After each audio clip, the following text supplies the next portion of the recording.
Julia Cagé va ce soir nous parler de manière plus spécifique de la génération 25-35. Julia Cagé, je vous propose de me rejoindre. Sous vos applaudissements, merci.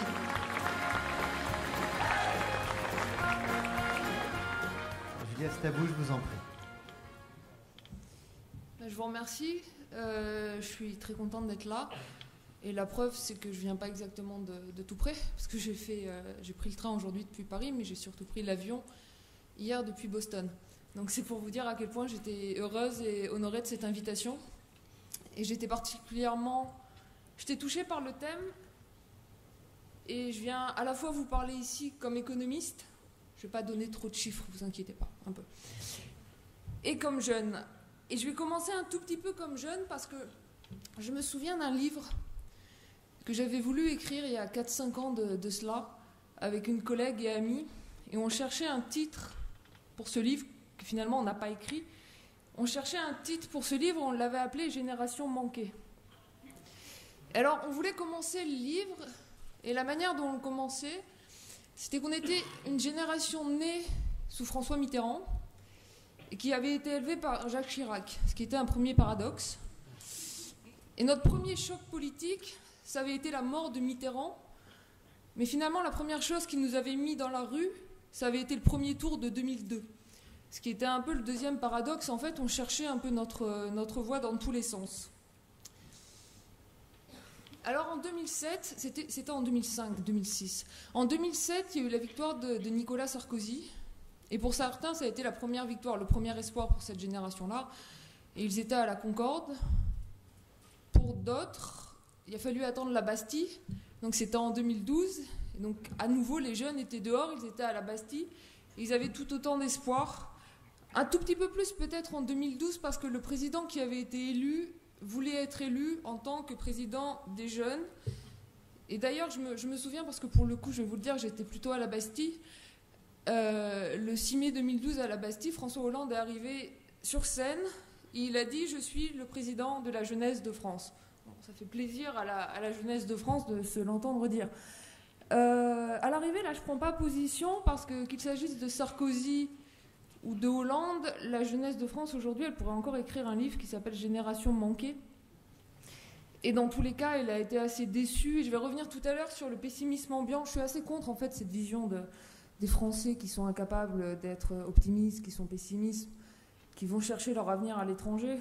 Et pourtant, je suis partie, hein, mais je suis revenue. Mais je vais revenir là-dessus. Mais ce qui est sûr, c'est qu'on a cette impression d'être une génération de laissés pour compte. Il y a un reportage, j'ai pas pu le voir, mais qui est passé il y a quelques semaines, qui passe régulièrement sur la 2 ou sur la 3. Ce que j'ai beaucoup aimé, c'était le titre. Le titre, c'était Génération quoi ?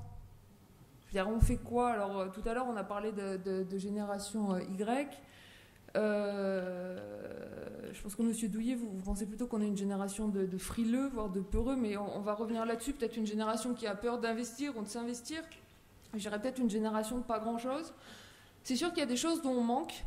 Je pense que d'abord, on manque d'un grand moment fondateur politique. Voilà. On n'a pas connu 68, donc on n'est pas une génération de 68 arts. On n'a pas connu non plus 81. On n'était soit pas encore nés, moi j'étais pas encore née, j'allais pas tarder mais j'étais pas là, soit trop jeune. On n'a pas connu 89. Alors j'en parlais ce matin avec mon ami, il me disait mais si vous avez connu des trucs quand même. Je sais pas, qu'est-ce qu'on a connu ? Le 11 septembre. Oui, bon, on a connu le 11 septembre 2001, mais c'est pas vraiment un moment fondateur le 11 septembre 2001. Il me disait vous avez connu la crise de 2008. Ah, ça c'est pas faux. Mais c'est beaucoup plus lisse la crise, hein. C'est pas comme un choc, c'est pas la chute du mur de Berlin, puis surtout c'est pas constructif. On peut construire un truc sur la chute du mur de Berlin, on peut construire un truc sur mai 68 ou sur 81, mais sur une crise économique qui nous met au chômage, on est quand même mal barré. Donc on est une génération qui n'a pas forcément connu grand-chose, et surtout qui est un peu prisonnière d'une adolescence interminable, qui a l'impression d'être mise au banc de la société. On en a longtemps ri. Moi, il y a un film qui m'a beaucoup fait rire jusqu'en 2006. C'était un film qui s'appelait Tanguy. Je pense que vous l'avez tous vu, ce film Tanguy. Vous savez, ces trentenaires qui restent chez leurs parents jusqu'à pas d'âge pour se faire cuisiner des pâtes tous les dimanches par maman. C'était bien Tanguy. Il y a un moment où ça a arrêté de faire rire, je pense, ma génération. C'est en 2006. Là, c'est la deuxième chose qui nous a fait sortir dans la rue. Et je vais dire, les jeunes de gauche, comme de droite en fait, beaucoup, c'était le CPE, le contrat première embauche en 2006 de Villepin. Il y a eu énormément de débats à la télé à ce moment-là.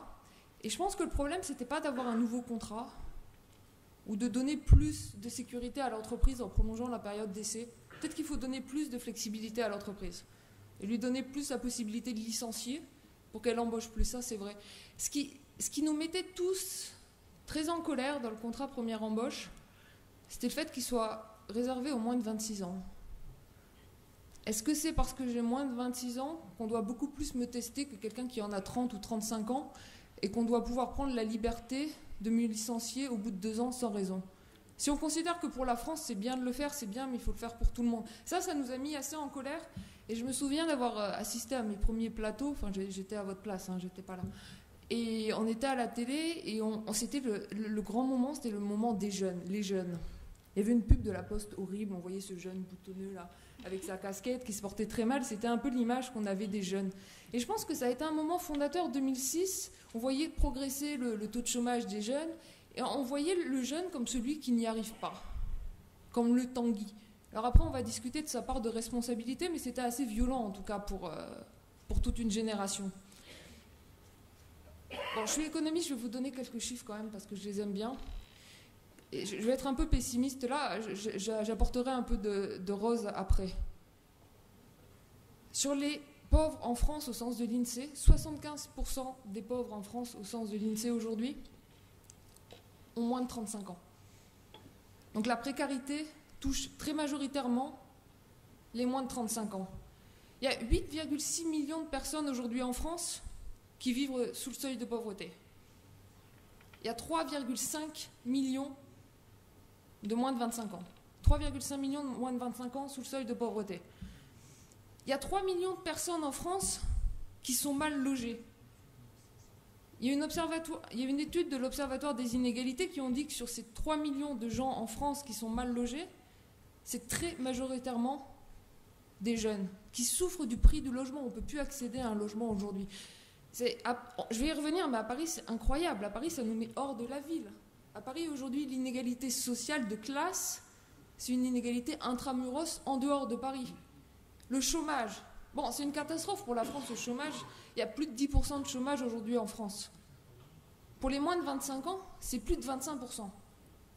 Maintenant, si vous êtes à moins de 25 ans et qu'on vous donne un premier travail, vous avez une chance sur 2 pour que ça soit un CDD ou un intérim, un emploi précaire. Bon. Alors, on va parler des solutions. Ce n'était pas forcément quelque chose dont j'avais prévu de parler au départ, mais je pense que le premier problème, et ça m'intéresse d'en parler puisqu'il s'agit des contrats de l'alternance, le premier problème, c'est le système éducatif en France. Alors déjà, on vit dans l'illusion de 80% d'une classe d'âge qui a le bac. Premier point que je veux souligner, c'est qu'on en est assez loin en fait. On est à environ 66%, un tout petit peu plus de 66%, mais bon, on n'est quand même pas à 80%. Donc vous avez 2/3 des gens qui ont le bac, et pour le dire un peu familièrement, 1/3 des gens qui sont dans la merde. Parce qu'on est quand même dans un système en France où absolument rien n'est prévu pour les gens qui n'ont pas le bac. Si vous n'avez pas le bac, vous n'avez pas de travail, vous n'avez pas de formation, et vous allez avoir énormément de mal à vous en sortir. Est-ce que vous êtes garanti de réussir si vous avez le bac ? La réponse c'est non. La réponse c'est non parce que déjà, sur les 66% des gens qui ont le bac, vous en avez 24% qui n'obtiendront pas un diplôme de l'enseignement supérieur. Ils ont le bac, ils font 1 an, 2 ans, 3 premières années à la fac, ils n'ont pas de diplôme à l'arrivée. Donc en fait, ces 24%-là, ils sont dans la même situation que les 34 premiers pourcents. Ils sont mal barrés pour trouver un travail. Et ensuite, sur les autres, en fait, si vous enlevez les gens qui ont accès à un cycle court professionnalisant, et si vous enlevez les jeunes qui font le choix de la fonction publique, il n'y a que 20% aujourd'hui d'une classe d'âge qui se présente à des emplois, on va dire, de cadre dans le secteur privé. Il y a une chose qui me frappe dans ce 20%, parce que je ne pense pas que ce soit que la recherche de la sécurité, quoique il y en a un peu là-dedans. Ce qui me frappe, c'est qu'en fait, si on regarde 1970, en 1970, vous aviez 20% d'une classe d'âge qui avait le bac. Donc c'est un peu comme si on a vu une espèce de translation pendant 40 ans, où maintenant vous faites 2 à 5 années d'études supplémentaires pour avoir le même emploi qu'en 1970.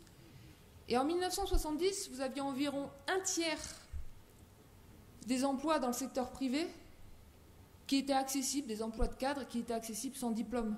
Aujourd'hui, ce n'est plus le cas. Donc aujourd'hui, vous avez un système de formation qui ne forme pas tout le monde, qui laisse beaucoup de gens sur le bas-côté, et qui en plus, c'est vrai, pousse une grande partie des gens, et les travaux de l'économiste Éric Morin à ce sujet-là sont vraiment incroyables, à choisir la fonction publique. Et ça se voit, si vous regardez les postes de catégorie B en fonction publique, sont majoritairement occupés par des gens qui ont des diplômes pour avoir un travail de catégorie A. Sauf que ça bouchonne en catégorie A, parce que tout le monde va aller dans la fonction publique et ça ne marche pas. Donc du coup, les gens préfèrent se sous-classer professionnellement plutôt que d'aller sur le marché dans le secteur privé. La question que je veux poser, c'est pourquoi? Est-ce que c'est parce que les gens, les jeunes, ma génération, a la trouille? Est-ce que c'est parce qu'elle a la trouille d'investir? Est-ce que c'est parce qu'elle a la trouille d'investir? De prendre des risques? De jouer le jeu? Moi, je vais vous dire, un des problèmes principaux, et celui-là, c'est vraiment quelque chose qu'il faut avoir en tête, c'est le problème du logement. Les gens, aujourd'hui, ils veulent pouvoir quitter la maison de leurs parents, ils veulent pouvoir s'installer. Aujourd'hui, pour louer un appartement à Paris, souvent, il faut 3 ou 4 cautions. 3 ou 4. Même si vous avez un travail et vous avez un salaire. Et pour acheter un appartement, c'est encore plus compliqué. Donc c'est un système un peu plus complexe qu'un système générationnel. C'est un système où si pour avoir simplement la simple sécurité du logement, pour créer une famille, il faut un emploi stable et vous êtes sûr de nécessiter la garantie d'un CDI, bah c'est vrai que dans ce cas-là, vous allez plutôt vous tourner vers la fonction publique. Alors ça, c'est plutôt pour le constat. Je voudrais faire juste un point de solution. Je vais quand même finir sur une note plus positive. Je pense que le gouvernement actuel n'en a certainement pas fait assez pour les jeunes à présent, et d'ailleurs c'est pour ça qu'ils sont tout à fait déçus, mais comme du gouvernement précédent. Il y a eu quand même un plan pluriannuel de lutte contre la pauvreté et pour l'inclusion sociale qui a été mis en place en 2012. Ils ont mis l'accent sur certains points essentiels. Par exemple, la revalorisation du RSA socle et surtout la réforme du RSA activité, qui était si mal foutue jusqu'à présent qu'en fait toutes les personnes qui avaient le droit n'y demandaient certainement pas l'accès. Donc on a demandé à le réformer. On a mis en place une garantie jeune pour aider l'insertion professionnelle des jeunes en grande difficulté. Je vois aujourd'hui, ça me fait vraiment plaisir que vos entreprises travaillent pour ça, pour l'alternance, pour la réinsertion, pour aider tout le monde à retourner sur le marché de l'emploi. Puis plein de mesures de mise en place de soutien aux familles précaires. Ce qui me frappe, c'est à quel point je pense que ça sera pas forcément suffisant. Je pense que ça ne sera pas forcément suffisant parce que, d'une part, ces dispositifs, il y en a trop. Et de ce point de vue-là, je suis assez d'accord avec Agnès Verdier-Molinier. C'est-à-dire qu'il y a une telle couche de dispositifs administratifs, il n'y a pas assez de visibilité des droits sociaux. Je pense qu'il ne faut pas plus de droits sociaux, mais ceux qui existent, il faut les rendre accessibles, puis il faut les rendre plus visibles. Je pense qu'il faut aussi redistribuer les aides. Ça, il faut vraiment savoir cette chose-là. L'allocation pour le logement, les APL, c'est plus de 16 milliards d'euros par an. C'est énorme, hein, 16 milliards d'euros par an en termes de dépenses publiques. Toutes les études qui ont été faites sur les APL ont montré que dès que vous augmentez les APL, vous augmentez les loyers. Les APL ont été à 100% appropriés par les propriétaires de logements. Donc ça laisse le jeune, l'étudiant, dans la même situation de précarité, puisqu'en fait, il se retrouve avec plus d'argent pour payer un logement qui est devenu plus cher. Bon, si une mesure est inefficace à ce point-là, au point que toutes les études ont montré qu'elles ont simplement conduit à une augmentation du prix du logement, il faut la remettre en cause, il faut redistribuer cet argent-là. Par exemple, sous forme de bourse étudiante. Ou en facilitant l'accès au crédit des jeunes qui veulent créer une entreprise, pourquoi pas. Je parle du logement et je vais en profiter pour être un peu plus optimiste et faire un tout petit détour sur la problématique du patrimoine. Je voudrais le faire parce que ça me frappe dans le pessimisme ambiant Et ça m'a frappé aujourd'hui à quel point on assiste sur le poids des dettes. La France est un pays endetté. Notre jeunesse se porte mal parce qu'on est en train de lui léguer une dette qui est extrême. J'ai 2 chiffres que je veux vous donner. Le premier chiffre, c'est que le total de la dette publique en France, pour arrondir, ça représente environ 100% du PIB, 100% des revenus nationaux. C'est une année de revenus national. Le total du patrimoine public de la France, de ce que possède l'État, c'est une année de revenus national. D'accord ? Donc déjà, on n'est pas tant dans la panade que ça. À l'arrivée, c'est plus ou moins équilibré. Mais bon, la France ne va pas vendre tous ses actifs publics pour rembourser sa dette. Le point que je veux vraiment souligner, c'est votre patrimoine à vous. En termes de revenus national, en moyenne, un Français, son revenu chaque année, c'est 30-35 000 euros pour un Français moyen. Ça correspond à 2 500 euros de salaire par mois. Le patrimoine moyen d'un Français, c'est entre 150 et 200 000 euros. D'accord ? Ça, c'est la moyenne pour la France.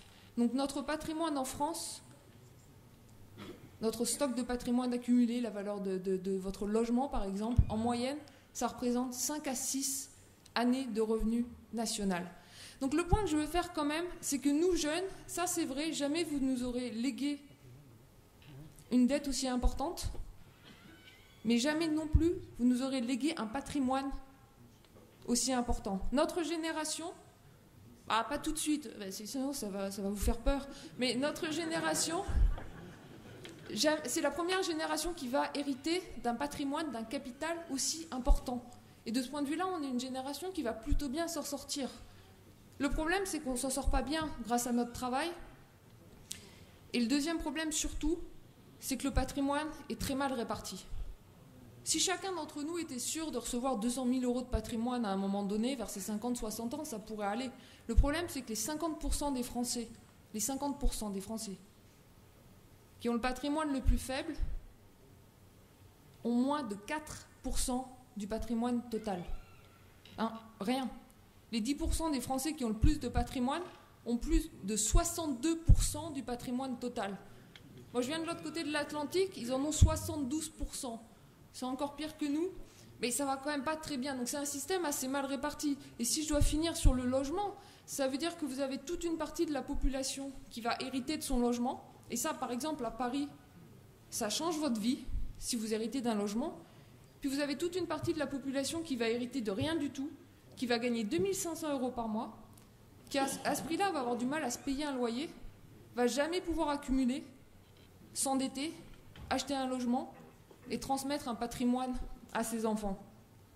Je voudrais finir en reprenant les mots par lesquels vous avez commencé, Monsieur le Président, cette idée de donner aux jeunes de la confiance.